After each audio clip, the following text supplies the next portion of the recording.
Number 1, where do you get the most Spectral Ash to upgrade your powers? Because you'll need thousands and thousands to get them to level 20. If you think it's apparition incursions, you're wrong, because they are annoying to do and take quite a while. The better way, teleport yourself to a lair boss. Summon him, and right now we get 1061 Spectral Ash. Send poor Lord Zur to meet his maker. Yes, Bloodwave is still absolutely OP, character's 9 hours old. And then we actually don't get a single piece of Spectral Ash, we just get some gold. But as you actually loot the horde, and let me take a step back, you get all the things, and then you get to see Spectral Ash, Spectral Ash, Spectral Ash, Spectral Ash, and suddenly 140 more. And this amount does raise with Torment tier. That was Torment 3 for me. I can already kill things on Torment 4. It just doesn't look so action-packed as when I do it in Torment 3. And that brings us to a way better farming loop than actually going to the apparition incursions and trying to get yourself slowly and annoying more Spectral Ash. Because what I'm doing right now is I do my Helltide, the Whispers in the Helltide, and I loot the chests. And I go kill bosses with my Living Steel and my Exquisite Blood.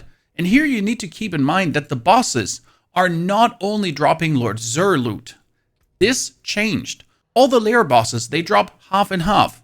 I got a Cruel's Embrace, and I also got a Bloodless Scream, but the Bloodless Scream is from Varshan. The Shard of Arathiel is also not from here, and the Ring of Mendeln is from the Beast of Ice.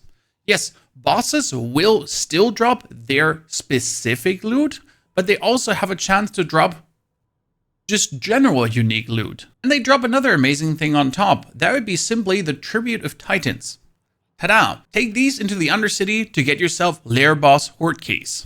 This keeps me away from the annoying incursions in endgame, which are bugged anyways, and sometimes you don't have enough minions to actually clear them, and allows me to simply focus on the Helltide, the Undercity, and our friendly lair bosses. Big word of advice on the boss powers in general. As soon as you get to Torment 1, no matter if you have a key to actually claim their loot or not, you will just teleport to all the bosses once. Grigor, the Beast of Ice, and so on. Kill them, and they'll grant you their boss power. You don't actually have to claim their loot for that. You just have to kill them in Torment 1 the first time to actually get their boss power. For Belial's power, you have to wait for the quest line that allows you to fight Uber Belial, and then you can go there, just summon him, and kill him again. As you can see, I only missed Tiny Belial right now and the Avarice Explosive Ore, and for some reason the Outlaw Sharpshooter is not coming at all. That being said, all the powers since the very first second I stepped into Torment 1. And the current most OP power is Ashava's Poison Breath. This, with any damage over time ability, Whirlwind, Blight, whatever, just trivializes leveling. Try it out, it's stupid. Another thing to not forget is whispers on bosses. Right now, the Harbinger of Hatred is a whisper. And again here, I can just teleport to the Harbinger's den, fight the Harbinger and kill him, don't take his loot, and I still get the 5 whispers. I still get the favors to hand that den in on the tree. Now let's talk actual difficulty. What do you need to go from Torment 1 to 4, and how much stronger are Torment 4 bosses than Torment 3 bosses? Because you saw me kill the Torment 3 boss with 2 to 3 billion damage. You heard correct, 2 to 3 billion damage. That was the Torment 3 boss. Quite easy. For Torment 1 and 2, I didn't need anything. I went in there without even having a single aspect, just normal Summoner Necromancer. But then I did have to swap after Torment 2 over to our Bloodwave Necromancer. And with my shoddy equipment, I can right now deal 1.1 billion damage. This allows me to clear pit 65, 70, maybe even 75. But now watch how it is with the Torment 4 boss. Just to vibe you in what kind of damage you'll have to get, you'll have to expect to actually fight a Torment 4 boss.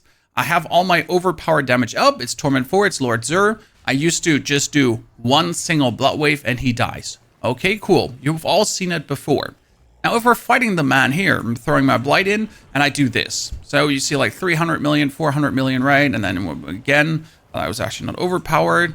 And we do like more, 600 million, 600, 700 million. Like his HP is, this is what you have to do. So you'll be having to get very big damage numbers to like scratch the guy, to get him down. There's a 900 million, so almost the billion there. I died, but his life just got put down a little bit. And I pretty much one hit died there with 10,000 HP. Obviously, I can get way more as these pieces of gear are not really masterworked and or even tempered partially. So there's still a lot I can do to improve my gear.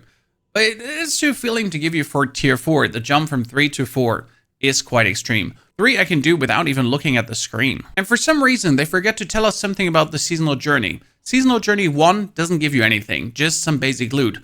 But as you finish seasonal journey 2, you get your first 2 ashes. And you really want those 2 ashes because we got the Urn of Lies, boost the chance for Belial, Lord of Lies, to appear after defeating a lair boss. Without this, I have killed 30 bosses. I have not seen a single Belial.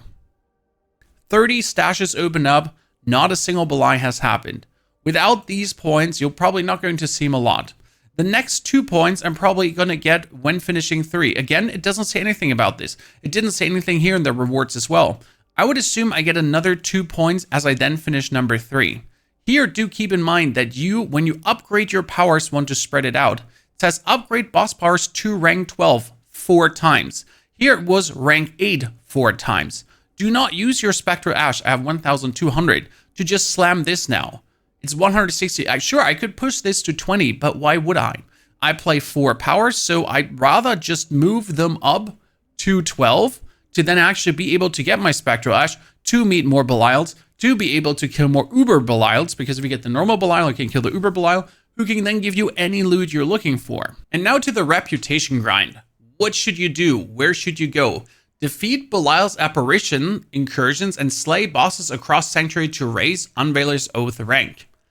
You heard right, bosses. This means killing the lair bosses is also the best choice again. Even killing the Blood Maiden counts as an apparition too. She counts as a boss. Therefore, the pit, lair bosses, Helltide, screw the incursions. There is 0 reasons to go there and spend time. For leveling, yes. Afterwards, I have not touched them since I hit Torment. And now I'm getting these 3 cool things. And what do I get out of my lair cache? Damn, that's another 26 living steel, malignant hearts, mask, actors of blood. More bosses. More fragments. More everything. I mean, look at the amount of keys we're having. And we're not even tryharding. This character is 9 hours old, 9 hours put into the game, and yet I can still do tons of bosses. Sure, I don't want to do Endariel because Endariel is kind of stupid at this point, but I can just farm myself some Duriel, and I can use the Stygian stones as a substitute for any material to actually do the Harbinger of Hatred, or Duriel, or more Endariel. And as a big heads up, as your first mercenary, you should level up Mr. Subo, because Subo, as you get him all the way here reputation-wise, adds the boss summoning caches to the bartering. If you then go to the mercenaries in the middle, you restock the supplies. How many coins do I have? 400, cool. There's a chance to get a boss summoning cache, which is obviously boss material summoning cache. Thank you very much. And that is a mass. That's a lot of mass. That's at least one of the guys. Just like that. Just with the bartering. Just with the points I anyways have. But get that Subo up, so you actually do see it. As a second, you might want to have Variana, because Variana gives you then the masterworking materials. Perfect caches to appear. Don't worry, they're not kicking each other out. It's rather that you're getting masterworking materials and boss summoning mats. More is more, and by leveling them all up, you're going to have like 10, 12 choices instead of just 5 choices. Final word on pit difficulty and having to reach as low as possible. I went all the way to 70 right now. I am playing the Blood Wave. Do billions of damage already with not so perfect gear, right? It's rather shoddy. And I have like, this is maybe 6 times masterwork, 8 times, 8 times. I don't have many masterworks. I can get much more maximum life.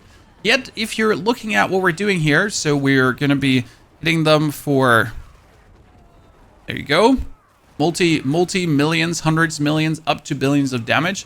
But it's taking some, and that's only pit 70, right? So I'll be having to move my damage up to 10, 20, 30 billion to then later feel good about going anywhere, even close to pit 100. So if you're capping out on pit 80 this season, you're capping out on pit 75, don't feel bad. I wouldn't like cling to this idea of I have to hit that pit 100. There will probably be builds, and I'll be trying out the Bloody Bone Spear for sure. But you can already see where I'm trying to tell you. Don't stress yourself about pit levels. Things are a bit different. If your friend tells you he's only able to do 70, don't laugh at him, because 70 is already pretty respectable, because you need hundreds of millions, if not billions of damage to actually do it. Right, obviously with Bloodwave it's quite simplistic, but other lower performing builds will never get there. That's also why we can completely forget about ever playing Corpse Explosion again as an actual damaging skill, because it just simply can't overpower do billions of damage. You need skills that can do that, or you're busted. Ladies and gentlemen, anything else you'd like to share? Put that in the comments below. Want to see the Necromancer build we've been using from level 1 to Torment 4? There's the video, and also the way I did actually level up, because that was 3 hours to level 60. Enjoy. Have a fantastic good day.